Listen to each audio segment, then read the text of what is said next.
What's up, guys? Thanks as always for supporting the show. It would mean a lot to me if you would take a second to scroll down and hit that subscribe button so you don't miss any more of our videos.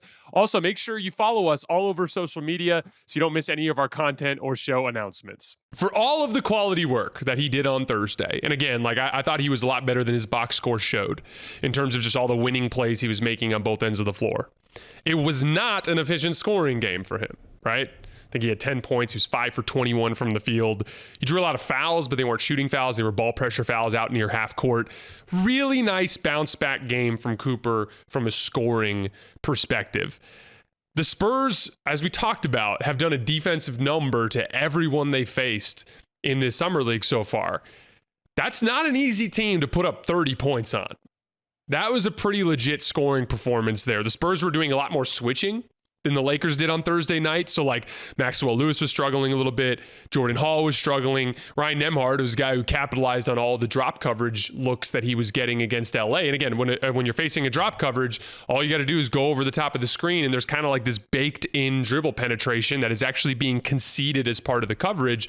And so there's room to operate in the middle of the floor for a guy who can show some mid to short range shot making, right? But then as soon as you bring switching into the equation, that baked in dribble penetration going over the top of the screen isn't there anymore. Suddenly it turns into, can you get separation from elite athletes? It's just a much tougher job, right? And so to Cooper's credit, in a matchup where a lot of guys were struggling to get loose, he was able to get to the basket. He was able to draw fouls. I think he's drawn like 15 fouls through the first two games, which I think is a testament to his ability to dribble through contact without turning the basketball over. And a lot of times when you're facing a physical defender who's putting his hands on you, if you allow that to make you retreat, you're not going to get the call.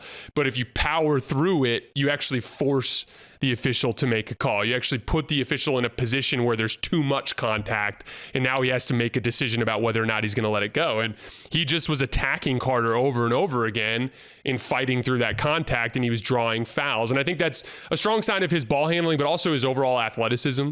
In order to draw fouls, you have to get defenders out of position, and that's something that he's done consistently through the first couple of games. And again, that's a Carter Bryant, a defender who's done a lot of damage to guys in the summer league so far. I keep getting excited with Cooper about the potential with his jump shot.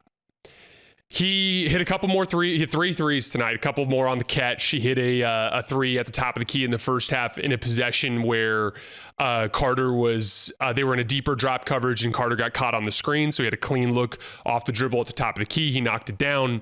But the thing that I'm excited about were the dunks, or the missed dunk as well, in the second half. Both of them came off of the catch out of action with the defender sprinting at him. One of them, he was able to just kind of pump fake and then dip his right shoulder. And when he dipped his right shoulder, he was able to get just a tiny bit of an angle on the guy, shot downhill, got a big dunk. And then on the missed dunk, where he was up plenty high, he just missed it. But on the missed dunk, very similarly, just caught at the top of the key against the closeout and just showed the ball, just a pump fake. Defender jumped out of his shoes. All of a sudden, he had a lane to go downhill. Cooper is so good at the read and react stuff.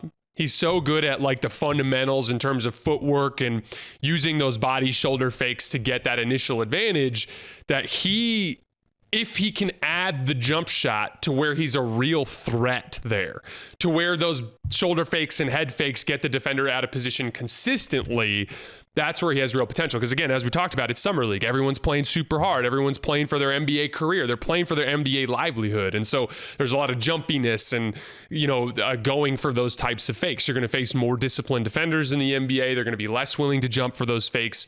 That's where if he can add the threat of the jump shot, that's where he can get more of that baked in dribble penetration. I think he's cleaned up his release quite a bit. Remember, he used to have a little bit of a hitch and his elbow would get a little bit out to the side. It's much more fluid now.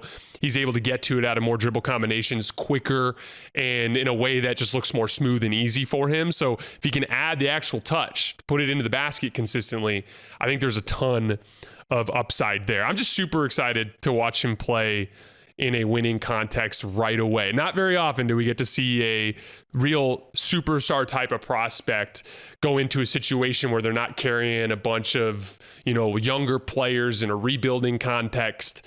He's going to have a long, an immediate, instead of a long runway of bad basketball, he's going to step into a winning context right away.